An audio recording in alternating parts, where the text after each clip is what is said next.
नमस्कार दोस्तों, आपका फिर से स्वागत है अपने YouTube चैनल एस्ट्रोलॉजर इंद्रशेखर में। आज हम माघ महात्म कथा का 7वां अध्याय शुरू करेंगे। बोल विष्णु भगवान की जय, बोल सरस्वती माता की जय।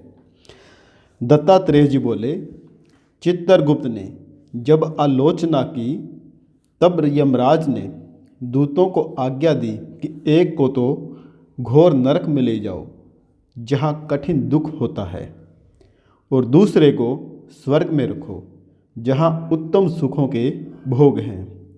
आज्ञा पाकर दूतों ने कहा, हे राजेंद्र, बड़े भाई को तो रौरव नरक में फेंका। और छोटे से उत्तम दूत बोला कि विकुंडल, मेरे साथ स्वर्ग में चलकर अपने कर्मों से किए हुए दिव्य भोगों को तुम भोगो। यह सुनकर हृदय से संशय रखकर विकुंडल ने कहा, हे दूत, मैं तुमसे पूछता हूँ कि हम दोनों ने एक ही कुल में पैदा होकर बराबर ही कार्य किए थे, हमारी मृत्यु भी साथ साथ ही हुई और यमराज को भी हमने साथ ही देखा, तब किस कारण से मेरे बड़े भाई को नरक में फेंका गया और मुझे स्वर्ग मिला? विकुंडल के ऐसा पूछने पर यमदूत कहने लगा, हे विकुंडल, जिस प्रकार एक वृक्ष पर अनेक प्रकार के पक्षियों का आवागमन होता है, उसी तरह इस संसार में पुत्र, पत्नी, बहन, भाई, माता पिता आदि का जन्म के कारण संगम होता है। हे वैश्य, मैं प्रेम पूर्वक तुमसे सच कहता हूँ कि जो मनुष्य पूर्व भक्ति कर्म करता है वह अपने लिए अच्छे या बुरे कर्मों का ही फल समय समय पर भोगता है। जो जैसा कर्म करता है वैसा ही फल पाता है। कभी भी कोई मनुष्य किसी दूसरे के लिए कर्मों का फल नहीं भोग सकता। तुम्हारा भाई अत्यंत पापों के कारण नरक में गया है और तुम धर्मात्मा होने के कारण सदैव स्वर्ग को प्राप्त करते हो। विकुंडल ने कहा, मैंने इस जन्म में प्राय पाप ही किए हैं, पुण्य नहीं किए। हे देवदूत, मैं अपने पुण्य को नहीं जानता। यदि तुम जानते हो तो कृपा कर मुझसे कहिए।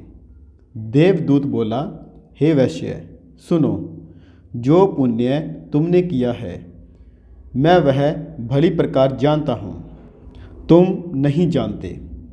हरिमित्र का पुत्र सुमित्र वेदी पाठी ब्राह्मण था। यमुना जी के तट पर उसका आश्रम था। हे वैश्यवर, उसकी तुमसे मित्रता हो गई। उसके साथ तुमने 2 बार माघ मास में निर्मल यमुना जी के जल में स्नान किया था, जिससे हे वैश्य श्रेष्ठ, तुम सब पापों से मुक्त हो गए तथा तुमने स्वर्ग को प्राप्त किया। तुम इस पुण्य के प्रभाव से स्वर्ग में चिरकाल तक आनंद भोगोगे और तुम्हारा भाई नरक में यम द्वारा दुख सहेगा। 80 पत्रों से काटा जाएगा, मुहरों से ताड़ित किया जाएगा, चट्टान पर पीसा जाएगा तथा अंगारों से भूना जाएगा। दत्तात्रेय जी बोले, इस तरह दूत की बात सुनकर वह भाई के दुख से दुखी हुआ। उसका शरीर पुलकायमान हो गया। नम्रता पूर्वक दुखी होकर उसने मधुर वाणी में देवदूत से कहा कि साधुओं के साथ 7 पग चलने वाली मित्रता श्रेष्ठ फलदायिनी होती है। अतः मित्र प्रेम को सोचकर तुम मुझ पर कृपा करो। हे सर्वज्ञ, तुमसे मैं वह सब सुनना चाहता हूँ। कृपा करके कहो कि किस कर्म से मनुष्य यमलोक को नहीं देखते तथा बुरी गति को प्राप्त नहीं करते।